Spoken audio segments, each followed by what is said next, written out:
आला होता त्यावेळेलाही अजितदादांनी देवाभाऊंवरच विश्वास ठेवला होता। त्यानंतर शरद पवार साहेबांची साथ सोडली, उद्धव ठाकरेंची साथ सोडली, काँग्रेसची साथ सोडली आणि अजितदादा पुन्हा एकदा देवेंद्रजी सोबत आली, कारण हा विश्वास होता।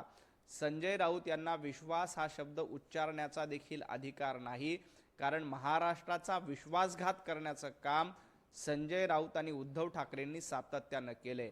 महाराष्ट्राचा विश्वासघात करून महाराष्ट्रातल्या जनतेला लुटण्याचं काम देखील उभाटा गटाच्या माध्यमातून केलंय।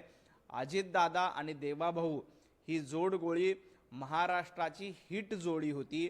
या जोडीमुळे महाराष्ट्रामध्ये मोठ्या प्रमाणात विकासाची कामं पुढे जाणं, महाराष्ट्राला पुढे घेऊन जाण्याची क्षमता देवेंद्रजी फडणवीस, अजितदादा आणि एकनाथजी शिंदे या तीनही त्रिमूर्तीमध्ये होती। या तिघांपुढे महाविकास आघाडीचा निभाव याच्यापूर्वी देखील लागला नव्हता आणि याच्या पुढेही लागणार नाही। देवानं अजितदादांचा अपघात झाला, त्या अपघातामुळे महाराष्ट्राचं मोठं नुकसान झालं हे देखील आपण बघितलंय। परंतु एक गोष्ट लक्षात घेतली पाहिजे, संजय राऊत यांना विश्वास हा शब्द उच्चारण्याचा अधिकार नाही, कारण संजय राऊत यांनी उभ्या हयातीमध्ये कुणावरही विश्वास ठेवला नाही। सातत्यानं लोकांचा विश्वासघात करणं हीच संजय राऊत यांची परंपरा आहे। हा संजय राऊत आणि उभाटा गटाचा डीएनए आहे।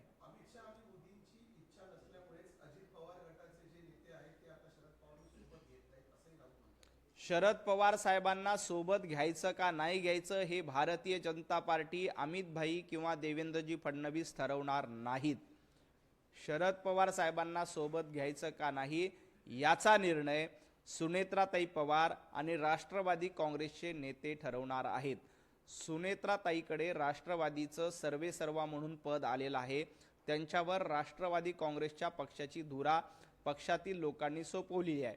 त्यामुळे येणाऱ्या काळामध्ये एनडीए सोबत किंवा राष्ट्रवादी सोबत शरद पवारांच्या गटाला घ्यायचं का नाही घ्यायचं, त्यांच्या आमदारांना घ्यायचं का नाही घ्यायचं याचा पूर्णपणे अधिकार सुनेत्राताई पवार यांना आहे आणि सुनेत्राताई पवार यांचं नेतृत्व सक्षम आणि खंबीर आहे।